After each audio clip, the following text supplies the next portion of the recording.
Welcome to this segment of Because You Asked. I'm Barry Nussbaum.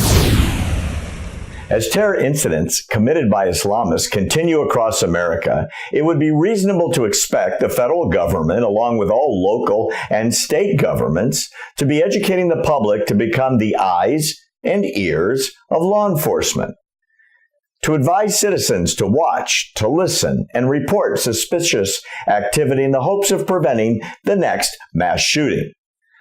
Stabbings or similar events also included. The examples of that type of education are very few and almost impossible to find. Instead, what is occurring is the exact opposite. Today on Because You Asked, we will answer the question, what is being done to educate the public in response to Islamic terror in America? And you, America, are not going to like the answer to your question. Let's start in Boston, the site of one of the first major terror attacks in America. On April 15, 2013, double bombings near the finish line of the Boston Marathon killed 3 people and injured at least 264. The 2 bombs exploded 12 seconds apart near the marathon's finish line. The bombs contained BB-like pellets and nails. The bombs were contained in pressure cookers hidden inside backpacks. 3 days later, the FBI identified Chechen-American brothers Dzhokhar Tsarnaev and Tamerlan Tsarnaev as the chief suspects. The brothers killed an MIT policeman, kidnapped a man in his car, and had a shootout with the police in nearby Waterton during their chase. During that chase, 2 officers were severely injured, one of whom died later. Tamerlan Tsarnaev was shot several times, and his brother ran him over while escaping in the stolen car. Tamerlan died soon afterwards. His brother, Dzhokhar, was arrested, and during the questioning revealed that he and his brother were motivated by extremist Islamic beliefs and the wars in Iraq and Afghanistan, and they were self-radicalized and unconnected to outside terror groups. They said he was following his brother's lead, and he said they learned to build explosive devices from an online magazine of the al-Qaeda affiliate in Yemen. He also revealed that he intended to travel to New York City to bomb Times Square. On April 8, 2015, he was convicted of 30 charges, including use of a weapon of mass destruction and malicious destruction of property resulting in deaths. The following month, he was sentenced to death. So, how did the city of Boston respond to their worst terrorist attack in their city's history? Well, the city has launched a new public service campaign to fight Islamophobia by offering the public ways to address aggression towards others because of their appearance or beliefs. The campaign, launched a few weeks ago, involves 50 posters that provide a step-by-step guide to handling when someone's being harassed. They will be posted on bus stop benches and other public places around the city, titled, "What to Do If You Are Witnessing Islamophobic Harassment."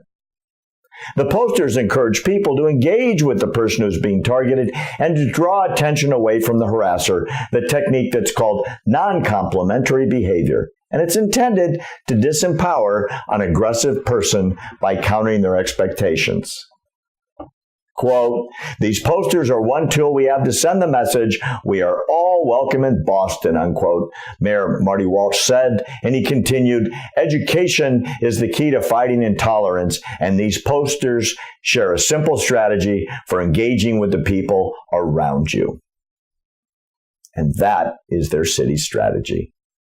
The city's Islamic community lauded the campaign, saying, "We encourage all of our fellow Bostonians to apply the approach in these posters to anyone targeted, whether Muslim, Latino, or otherwise." And that's from the Islamic Society of Boston Cultural Center. So get this, instead of a massive educational campaign to try to prevent the next massive attack on Boston is moving publicly to protect Muslims from being thought about badly. No terror prevention, no terror education, no infiltration of the mosques that are still preaching hatred of America in the Boston area, but instead, they're going to be educating the public to make sure Muslims aren't made to feel bad. San Francisco has a similar campaign. The public transportation BART system has a poster campaign now being rolled out. It started after a rider on the train organized a crowd-funded poster campaign to teach riders how to respond to Islamophobic and xenophobic incidents on public transit in San Francisco. The campaign started after they heard about a Muslim student who was harassed on BART. So where's the government-sponsored poster program in San Francisco teaching citizens how to prevent terror? Nope, there isn't one. Sadly, American governments are not stepping up, but one brave American is taking this role on personally, and her name is Pam Geller. Geller, through several of her affiliated organizations, paid to run ads on the transit systems of New York City, Washington, D.C., and San Francisco. The ad approved to run on the New York City subway and San Francisco buses read, "In any war between civilized man and the savage, support the civilized man, support Israel, and defeat jihad." Now, she had to go to court to have the court force acceptance of the advertising. In addition to New York, San Francisco, and Washington, Geller has previously succeeded in getting ads placed on transit systems in Chicago and Philadelphia. However, there is pushback coming from the transit authorities. New York's MTA voted to ban all political ads in the wake of a judge's ruling that the agency could not reject provocative ads like the ones Geller paid for just because they were critical of Islam. Thank you, Pam Geller.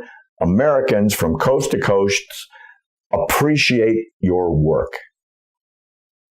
Please keep your questions coming to American Truth Project and on our social media at Facebook or Twitter. If we select your question, you will get a special gift just like this. You can also write to me directly by sending me an email to barry@americantruthproject.org and go to our website where you can sign up to be on our mailing list so you never miss an important episode. We are here to answer your urgent questions because you asked. I'm Barry Nussbaum.